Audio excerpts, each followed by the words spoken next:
పట్లల వెంకటరెడ్డి అనే నేను ఈ హెవెన్ అనే స్వచ్ఛంద సంస్థ ద్వారా రోడ్డు ప్రమాదాలు అరికట్టడం మీద ప్రజలను జాగృతం చేస్తున్నాం.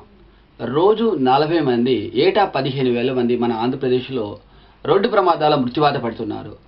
అయితే ఇందులో అత్యంత ముఖ్యమైన కారణం అతి వేగం గురించి తెలుసుకుంటున్నాం. ఇప్పుడు మితిమీరిన వేగం వల్ల వెళ్ళడం వల్ల ఎన్నో ప్రమాదాలు జరుగుతున్నాయి. అతి ఎక్కువగా ప్రమాదాల కారణం మితిమీరిన వేగం. అయితే మితిమీరిన వేగం వెళ్ళేటప్పుడు ముందు వాహనం సడన్గా ఒకవేళ ఆగితే ఈ వాహనం గుద్దేసుకొని ఈ బైక్ వాళ్ళు కానీ కారు వాళ్ళు గుద్దేసి చనిపోయే ఛాన్సెస్ ఉంటాయి. కాబట్టి భయంకరంగా వేగంగా వెళ్ళకూడదు. అట్లాగే మరి చాలా చోట్ల స్పీడ్ బ్రేకర్లు ఉంటాయి, వాటికి రంగులు వేసి ఉండవు. సో మితిమీరిన వేగం వెళ్ళే వాళ్ళు ముఖ్యంగా బైక్ వాళ్ళు అయితే ఎగిరి పడే ఛాన్సెస్ ఉంటాయి. లేదా ఒకవేళ సడన్గా బ్రేక్ వేసిన అలర్ట్ అయ్యి వెనక వాహనం గుద్దేసేస్తుంది. అట్లే ముఖ్యంగా హైదరాబాద్ లాంటి నగరాలు మరి చాలా చోట్ల గుంతలు ఉంటున్నాయి. వాటికి సరైన ఏర్పాటు చేయడం జరగకపోవచ్చు.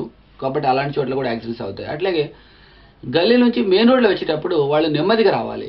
కానీ చాలామందికి ఈ విషయం తెలియక వాళ్ళు స్పీడ్గా మెయిన్ రోడ్లోకి ఎంటర్ అవ్వడం వల్ల ఈ మితిమీరిన వేగంగా వెళ్ళే వాళ్ళు ఈ గల్లీ నుంచి అంటే చిన్న రోడ్ నుంచి మెయిన్ రోడ్కి వచ్చే వాళ్ళని కొట్టేసే ఆస్కారం ఉంటుంది.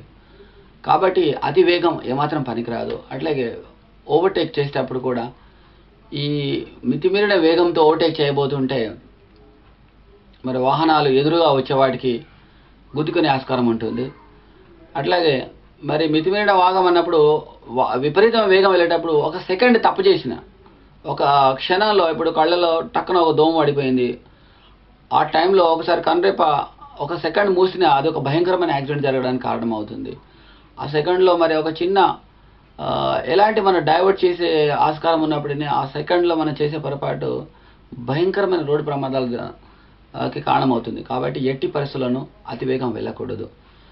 ఇంకా ఇలాంటివి మిగతా తప్పుల గురించి మనం వేరే వాటిని నేర్చుకుంటాం. సో మీరు తప్పకుండా రోడ్డు రూల్స్ ప్రతి ఒక్కరూ పాటించి తీరాలి. ఇదే మా హెవెన్ స్వచ్ఛంద తరఫు నుంచి ఈ పట్లల వెంకటరెడ్డి నా యొక్క రిక్వెస్ట్. Thank you.